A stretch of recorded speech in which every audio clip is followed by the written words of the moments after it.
స్వాతంత్ర ఉద్యమంతో ఏమాత్రం సంబంధం లేని బీజేపీ స్వాతంత్ర సమరయోధుల త్యాగాలను విమర్శిస్తోందన్నారు ప్రభుత్వ విప్ ఆది శ్రీనివాస్. ఉపాధి హామీ పథకంలో గాంధీ పేరు తొలగించడానికి నిరసనగా సిరిసిల్ల గాంధీ విగ్రహం ముందు కాంగ్రెస్ నేతలతో కలిసి ఆందోళన నిర్వహించారు. పేద ప్రజలకు ఉపయోగపడే పథకాలను కేంద్రం నీరుగారుస్తుందని ఆరోపించారు. వచ్చే ఎన్నికల్లో బీజేపీకి గుణపాఠం తప్పదన్నారు విప్ ఆది శ్రీనివాస్. మహాత్మా గాంధీ గారి పేరును జాతీయ ఉపాధి హామీ చట్టం నుంచి వారిని పేరును తొలగించాలని భారతీయ జనతా పార్టీ ప్రభుత్వం తీసుకున్న నిర్ణయాన్ని భారతదేశమే కాదు ప్రపంచం ఉన్నటువంటి ప్రజాస్వామికవాదులందరూ కూడా ఈ అంశాన్ని తీవ్రంగా ఖండిస్తున్న వేళ all India Congress committee, Pradesh Congress committee ఇచ్చినటువంటి పిలుపులో భాగంగా మనం నిరసనలు ఈరోజు ఏర్పాటు చేస్తూ ఉన్నాం.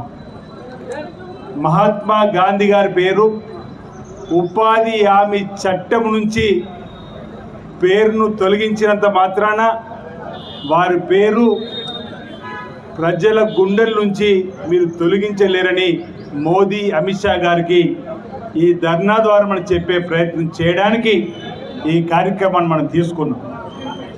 ఈ దేశానికి స్వాతంత్రం తీసుకొని వచ్చింది మహాత్మా గాంధీ గారి సారథ్యంలో, నాయకత్వంలో. అలాంటి మహానుభావుడి యొక్క పేరు మీద పేద ప్రజలకు ఉపయోగపడేటువంటి ఉపాధి హామీ పథకాన్ని ఒక చట్ట రూపంలో తీసుకొని వచ్చి వేసవి కాలం వచ్చిందంటే నిరుపేద కూలీలకు పని కల్పించేటువంటి కార్యక్రమాన్ని, గరీబీ హఠావోను నినాదం తీసుకొని వచ్చింది, కూడు గూడు గుడ్డ నినాదం తీసుకుని వచ్చింది. ఈరోజు బ్యాంకులను జాతీయకరణ చేసి రాజ్యభరణను రద్దు చేసి ఇల్లు లేని వారికి ఇందిరమ్మ ఇల్లు నిర్మాణం చేసి బోర్డు భూములు పంపించేసినటువంటి ఇందిరమ్మ పేరు ఉండద్దని చెప్పండి కుట్ర, జవహర్లాల్ నెహ్రూ గారి పేరు ఉండద్దనే కుట్ర, రాజీవ్ గాంధీ గారి పేరు ఉండద్దనే కుట్ర.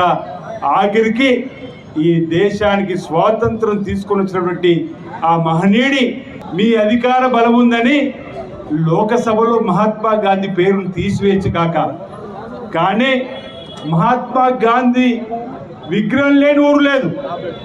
తీసివేయగలుగుతారా మీరు మహాత్మా గాంధీ గారి విగ్రహాన్ని? గ్రామాల నుంచి అని చెప్పని బీజేపీని సూటిగా అడుగుతా ఉన్నాం. గాంధీ గారు లేని నోటు లేదు ఈ దేశంలో.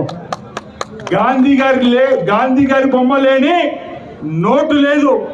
ఈ నోటు మీద గాంధీ బొమ్మను తీసివేసే శక్తి మీకుందా? నరేంద్ర మోడీ, అమిత్ షా అని చెప్పనే మాటని ఈరోజు మనం ప్రజల పక్షాన నిలయాల్సిన అవసరం ఉంది. భారత రాజ్యాంగం రచించినటువంటి అంబేద్కర్ గారిని అవమానిస్తారు. దేవుడా అంబేద్కర్ ఉన్నంటాడు అమిత్ షా. ఈరోజు దేశవ్యాప్తంగా అంబేద్కర్ ఫోటోలతోటి ఈరోజు మనం ర్యాలీ చేస్తే ఆ తర్వాత క్షేమపడి చెప్పే పరిస్థితి. ఇప్పుడు కూడా మహాత్మా గాంధీ గారి పేరును తొలగిస్తున్నట్టు జాతికి భారతీయ జనతా పార్టీ క్షేమపడి చెప్పే రోజులు వస్తాయి.